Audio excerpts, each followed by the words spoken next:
What if episode 8 was good? Like, really good? What if I did the same thing to Star Wars episode 8 that Michael from Belated Media did to the prequels?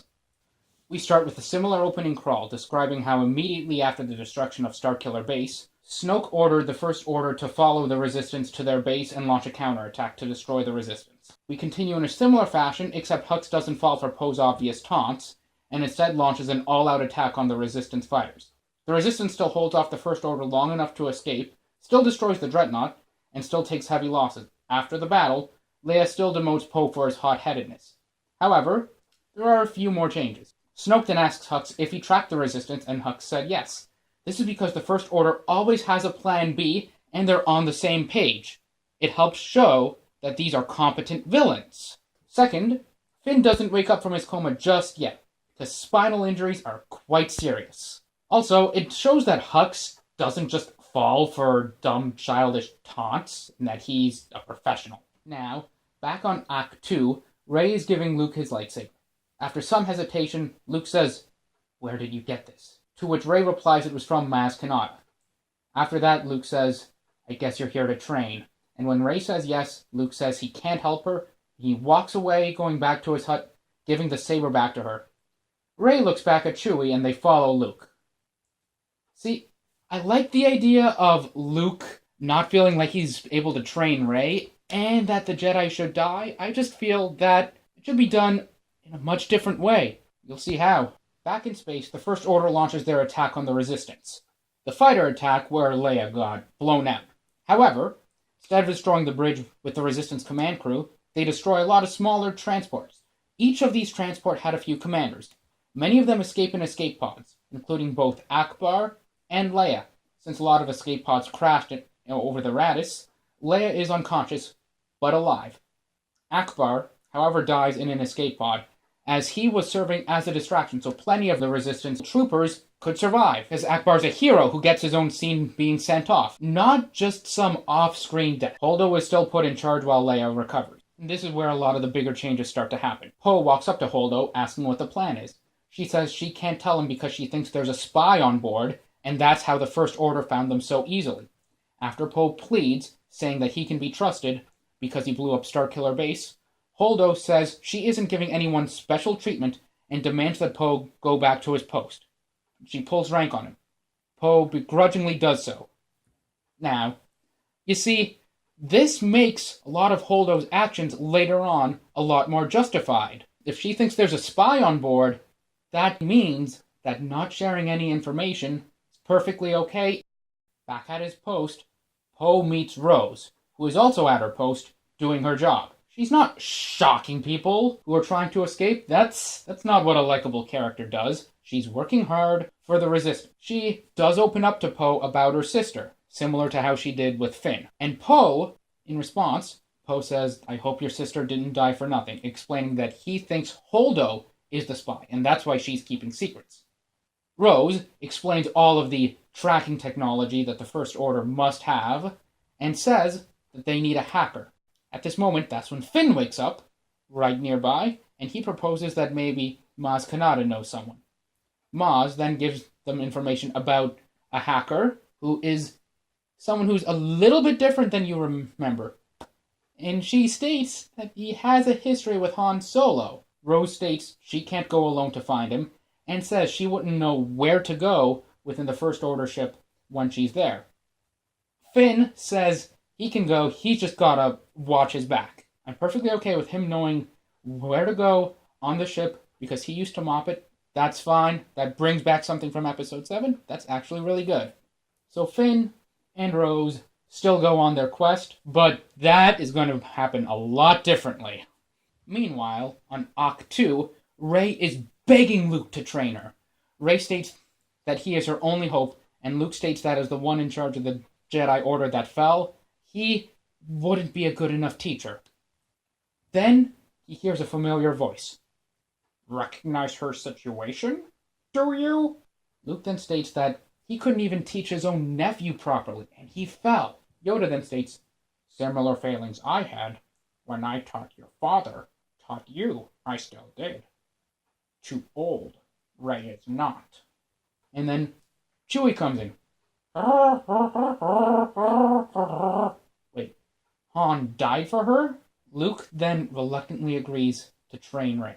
I feel this is a much more natural way for it to play out. I'm okay with Luke being hesitant because of what happened with Kylo, which also played out differently. But I feel that bringing back Yoda now, as well as acknowledging Han's death in Episode 7, would really help here. Meanwhile, Rose, Finn, and BB-8 have reached Canto Bight. They notice people dressed similar to them fighting security. Rose then gets information from BB-8, seeing that a lot of protesters here are really violent, and they're against the war profiteering. But her and Finn notice that this has nothing to do with their current situation, so although it really upsets them, they move on. After a couple scenes of them looking around, they finally find the hacker, played by Billy D. Williams. Upon going up to him, they're arrested by authorities, like in the original, but it's because the authorities assume they're with the violent protesters. While in prison, they meet DJ, who asks what they're in for. They explain what happens, and DJ offers them a deal. He breaks them out, he does the hacking, and in exchange, they protect him from the authorities, and they give him a place to go after all this blows over. Rose is hesitant, but Finn then reminds her of how dire their situation is. They agree, and despite Finn's injuries, the four of them escape.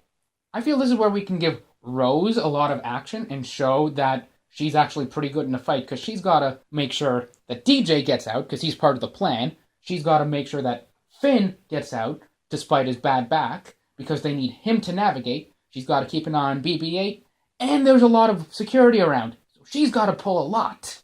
And this is where we see how strong a character she is. Luke is explaining the history between him and Kylo Ren. He explains that his own fear of letting Kylo fall means he didn't train anything involving the dark side. Then Snoke came along and promised him much greater power. He then says that because of this, there will be lessons about the dark side. We get a scene in the cave similar to how we did in the actual Episode 8. She asks Luke about her parents, and Luke scrambles to say, it's nobody. It's probably best you didn't know. But it's made very obvious that this is a lie. Then we get a few other scenes of her training. We get scenes with the lightsabers. We get scenes of her carrying Luke, like in a lot of the promotional material. And one night, she has visions of Kylo's face, and she feels that he can be redeemed. Luke refuses, saying that Kylo has murdered Han Solo, but she goes anyway. Luke then watches her leave, and he talks about it with Ghost Yoda. Luke states that he hopes Rey doesn't fall like Kylo fell. Yoda then turns to Luke and says, "The greatest teacher failure is. Learn you did. Better training you gave her. Fine she will be." Then we go back to the fleet, where Holdo is still refusing to tell anyone the plan. Poe, now extremely suspicious, with so many people dying and being shot down like in the original, tries a mutiny, and Holdo's guards actually stop him, and Poe is placed in the brig.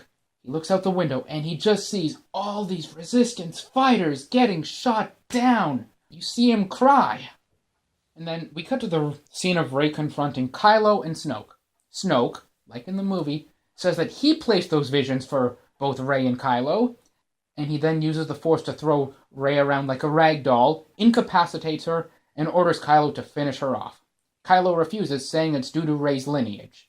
Now, Rey is desperate to know who her parents are, and Kylo explains somewhat who her grandfather is. He explains him as someone who is very strong in the Force, was close to Anakin, and a hero to the Republic during the Clone Wars, but was eventually killed by Vader. However, before he reveals a name, Snoke cuts him off. He then orders all of his guards to kill both Kylo and Rey before escaping. Now you're going to say, wait, you said this was going to be like Rian Johnson's, where Snoke died. But let's face it, Snoke is still alive. Abrams is going to pull something. So, yeah, Snoke lives. Now, Kylo, knowing that he can't take all the guards himself, gives Rey back her saber, and the two of them go back to back and hold off the guard. To make this a lot more realistic, there's only two guards, one for each of them to fight off. Kylo and Rey do both eventually win the fight. Kylo then offers to teach Rey, who refuses, saying that, no, I'm going to help redeem you. Kylo refuses and attacks Rey. Rey then just gets out. She needs to get out. She goes back to the Falcon, flies away. Finn, Rose, DJ, and BB-8 then arrive on the First Order ship, similar to how they did in the original. Except this time, they successfully hack all the tracking technology. But then Phasma shows up. DJ surrenders, but Finn and Rose, they go, no. Phasma goes, okay, fine. She takes out her blaster, but Finn runs up to her, uses his melee weapon to knock it out of her hands. Then Phasma grabs her melee weapon. The two of them start to fight in close combat. Phasma starts to gain the advantage as Finn is getting weaker and weaker because his spinal injury, his back, is really starting to catch up with him. Then Phasma is all set for the killing blow. Then she gets shot. We see a shot of Rose holding Phasma's original blaster that Finn knocked out. This shows that Finn and Rose are able to work together well as a team. They look around for DJ. They see he's gone. They escape with BB-8 to a nearby ship with Rose flying. They meet up with the others on the Radis. Back on the Radis, Leia wakes up. She sees Poe in the brig and demands to know how he ended up there. He explains the situation and replies, Holdo's not a traitor. She's not a spy. And she explains the plan like she did in the movie, except there's one minor difference. It was Akbar's idea to use Crate. She explains that it was specifically Crate because Crate has two suns, helping blind the First Order to any ships going down to the planet. The evacuation happens just like in the movie, and the First Order is trying to use their tracking technology, but hey, it's been hacked!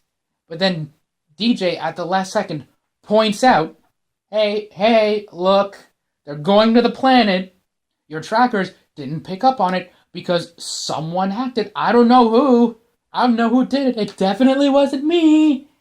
And then we get our scene of all the Resistance people being shot down, the ships being shot down, and then we get Holdo turning around her ship, and we get the Lightspeed crash. Then we still get the Battle of Crate. Still a few things happening. One, no porgs, because, they weren't a thing earlier in the movie, so why would they be a thing now? Second, the cannon that punched through the Resistance base, it goes off a lot earlier. Finn wouldn't have been able to get there in time, so Rose saving him actually has merit. Finn would have died for nothing because he didn't see how early that thing would go off. Rose now legitimately saves him. The two of them then start going back extremely quick. Now, we reach Luke's final confrontation with Kylo. Now, there's one major difference. This is actually Luke. No force projection, nothing like that. Real Luke.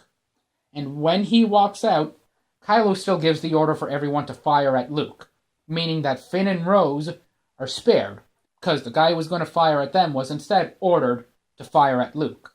Luke then notices all the attacks are aimed directly at him, so he just simply moves out of the way at the last second.